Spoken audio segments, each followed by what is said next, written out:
If you are using the TI-83 or 84 to display scatter diagrams and find a correlation coefficient when dealing with linear associations, I'm going to give a quick rundown of how to get everything to show up that you're looking for. The first item is that we need to save any rounding for a last step, if anything at all. By pressing mode and then scrolling down, right now it's on float, which is where I want it to be. But say, for example, I switch that to 2 and then press second and quit. If I do the calculation 5 divided by 3, which is 1 2/3, 2/3 is 0.6 repeating. Well, it has stopped 2 decimal places after the decimal point. So if I go back to mode and set it to float, again, do second and quit, and repeat that calculation, now it's showing as many digits as it can. A total before and after the decimal points of 10 digits being shown. Following that, we also need to turn diagnostic on. If we don't, then there's something related to linear associations that we are not going to see. So I press second and 0 to get into catalog. And I want to get down to the D's to find diagnostic on. There is a D on my calculator, light green, above the X to the -1. So I press that. That brings me to the portion of the catalog where things start with the letter D. I'm going to scroll down. Notice that there are 2 things, diagnostic on and diagnostic off. We need diagnostic turned on. Otherwise, there are things that we're not going to see, such as the linear coefficient R. Pressing enter, and then press enter one more time in the home screen so that we see that it has done what we want it to do.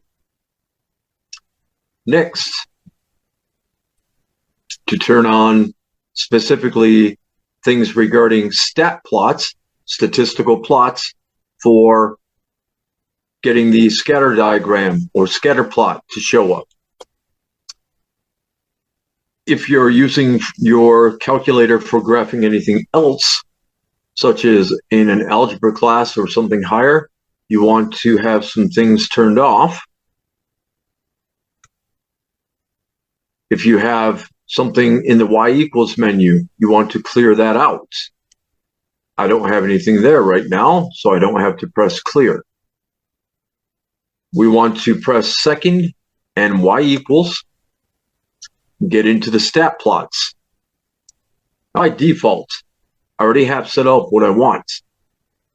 The stat plot is on, but if it was off, you would see it look like this. So you would need to scroll down to that and then scroll to the left and press the enter. And we would have the stat plot turned on. We have a variety of statistical plots that can be done. For example, the third one is a histogram. I wanted to show a scatter diagram, a scatter plot. And by default, it has showing the explanatory variable, the X's in L1, and the response variable, the Y's in list 2. If you ever have to put your information in a different column in a stat table, then you can change that. For example, if I want to say list 3 and list 4, second and 3, and second and 4.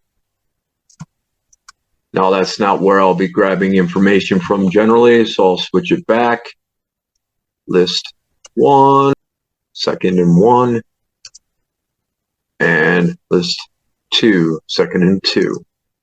The rest is just how you prefer to see things, so you can change how each point is being represented by a large open dot or medium or small or plus sign. You can change the color. That's all up to you. So real quick, I'm going to enter something into the stat table, something that is a, quote, perfect line.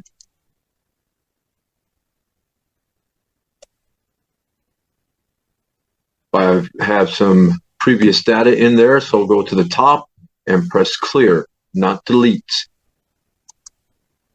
All right, so let's say I put in X values of 1, 2, and 3, and I wanted to graph the, quote, perfect line, y equals 2x plus 1, and go to the top of the column and press enter.